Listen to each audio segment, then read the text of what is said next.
Aparte de esto, nosotros vemos que existen presentaciones de fármacos para administración parenteral. Entre estos, los tres principales,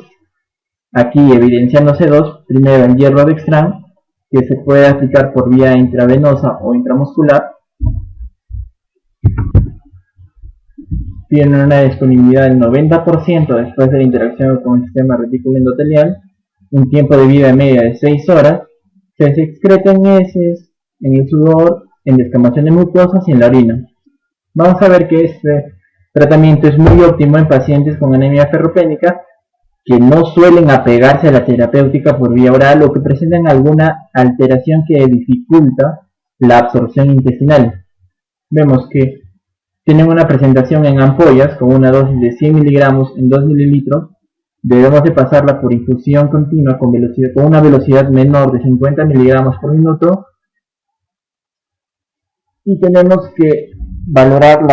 la posibilidad de usar 10 de estas dosis por día.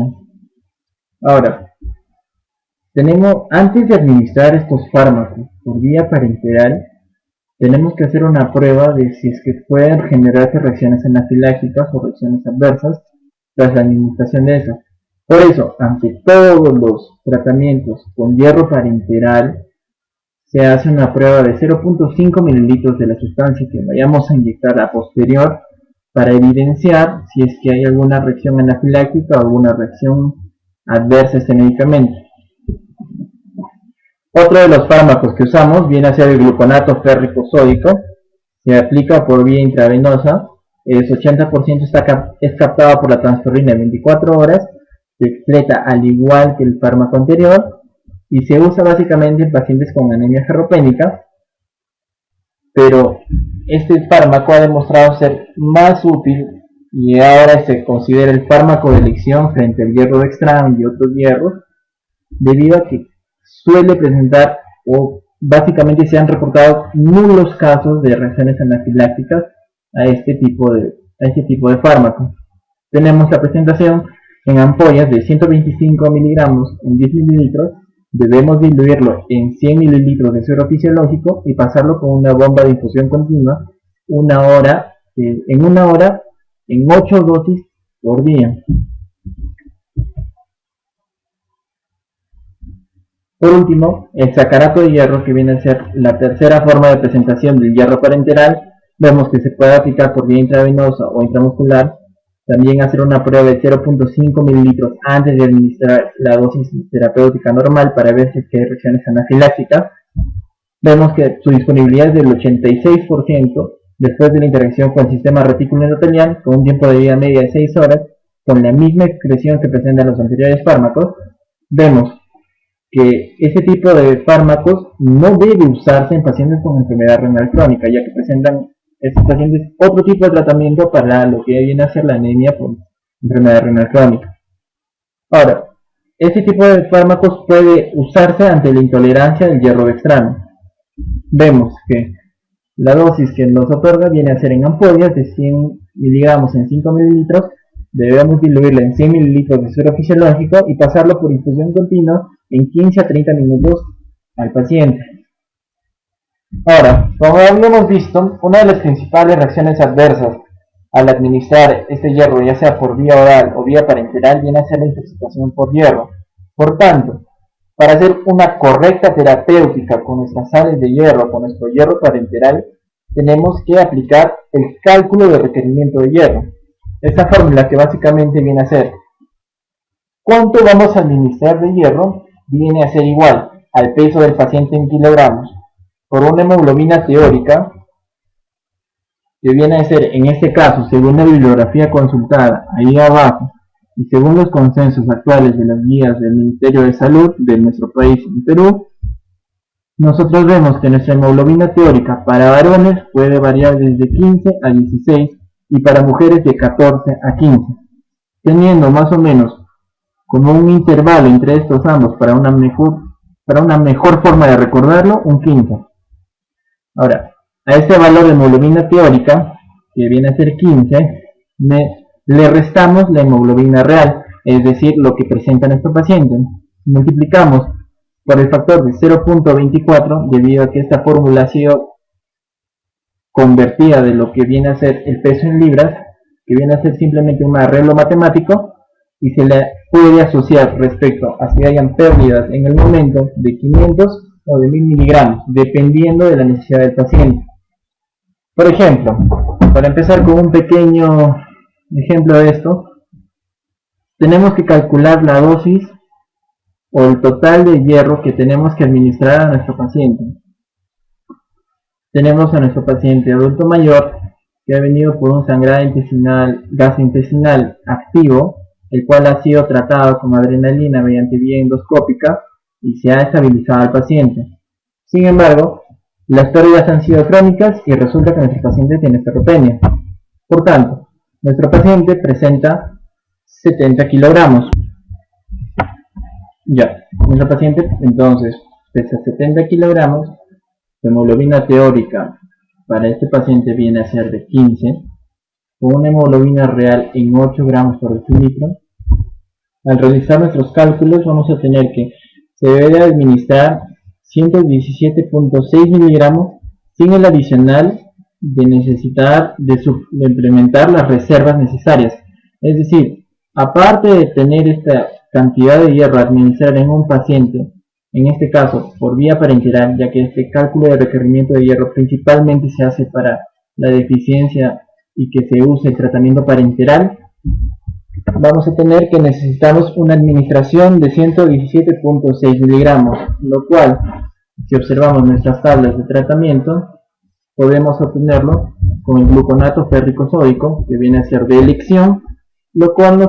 al usarlo en la terapéutica aquí exhibida, podemos evidenciar que en nuestro paciente vamos a obtener un valor aproximado cerca a 15 de nuestra hemoglobina deseada. Ahora, aparte de ese tratamiento, según los estudios que ya hemos hecho, tenemos que evidenciar qué tanta está depletada la reserva de hierro y según eso administrar 500 a 1000 miligramos de hierro extras, ya sea por vía oral principalmente y de elección, o en caso contrario por vía parenteral, siendo la vía oral de elección para suplementar el déficit de hierro. Ahora, en cuanto a la intoxicación por hierro, vamos a ver que los signos y síntomas que nosotros vamos a evidenciar al habernos pasado de dosis y al no haber realizado un buen cálculo y no haber hecho una buena terapéutica,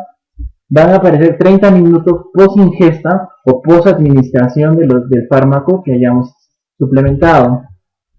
Vemos que puede evidenciarse dolor abdominal asociado con náuseas y vómitos, puede haber a su vez gastroenteritis hemorrágica, cianosis, astenia, hiperventilación condicionando a acidosis y en el peor de los casos shock. Ahora, nosotros tenemos que tener muy en cuenta esto debido a que una de las principales complicaciones de la intoxicación por hierro va a ser que el paciente puede llegar a morir entre las 6 horas siguientes. Pero si es que pasan 6 horas o ya 7 u 8 y vemos que nuestro paciente está totalmente estable y parece que está bien, aún tenemos que seguir observándole. ¿Por qué? En algunos pacientes se puede evidenciar como que un periodo de recuperación entre las 6 y 12 horas más o menos, y después de 12 horas, después incluso de haber dado de alta al paciente, el paciente llega chocado y muere. Entonces, ¿qué es lo que nosotros podemos hacer si es que sabemos que nos hemos pasado de mano con hierro? La terapéutica para la intoxicación por hierro básicamente es la administración de deferoxamina, un quelante de hierro, por vía intravenosa, 10 a 15 miligramos por kilogramo de peso, en 1 hora, en infusión continua, y tenemos que observar parámetros que nos evidencian que el hierro no se está yendo al alta, es decir, tenemos que ver que el hierro sérico no esté por los valores normales.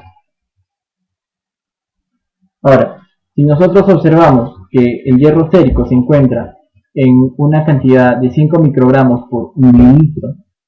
en un paciente o está mayor a esta, debemos de usar la deferoxamina por vía endovenosa a la dosis mencionada en infusión constante hasta evidenciar que este parámetro de hierro sérico disminuya.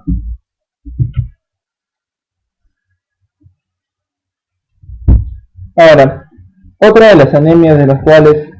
que es de tipo carencial, de las cuales nosotros tenemos que hablar hoy, viene a ser de la anemia megaloblástica. Esta anemia megaloblástica, hoy en esta clase, vamos a tratar básicamente por dos causas, por un déficit de vitamina B12 y por un déficit de vitamina B9, es decir, ácido fólico. Vemos que básicamente respecto a la etiología de la deficiencia de vitamina B12 puede darse de forma carencial en caso de pacientes con anemia perniciosa, que ya no recibe este nombre desde hace buen tiempo y en realidad debería llamarse por el epónimo de la enfermedad de Addison-Birner, debido a que recibía el nombre de anemia perniciosa debido a que el paciente antes inglés o europeo que contraía esta enfermedad realmente moría, ya que no había una forma correcta de administrar la terapéutica en estos pacientes. Ahora vemos principalmente que un factor condicionante de la deficiencia de vitamina B12 vienen a ser las alteraciones gástricas, principalmente pacientes gastroenterizados o pacientes que tienen un bypass gástrico o pacientes que tengan la enfermedad de Addison-Birner, que básicamente viene a ser una respuesta autoinmune frente a las células parietales del estómago, lo cual condiciona la disminución de la producción del factor intrínseco, que condiciona la disminución de la absorción de la vitamina B12. Otra de las causas de la deficiencia de esta vienen a ser la insuficiencia pancreática. En algunos ancianos, al verse atrofia de las vellosidades o al verse atrofia en la mucosa gástrica, podemos evidenciar esta deficiencia, y otros trastornos intestinales que en realidad son bastantes, pero siendo los mencionados anteriormente los más importantes. Respecto a la deficiencia de vitamina B9, vemos básicamente que esta puede ser también de carácter carencial, asociada a mala absorción, pero principalmente la deficiencia de esta vitamina va a estar asociado a malos hábitos de vida, principalmente el alcoholismo y el tabaquismo. Además puede evidenciarse en exceso de requerimiento, como por ejemplo el embarazo,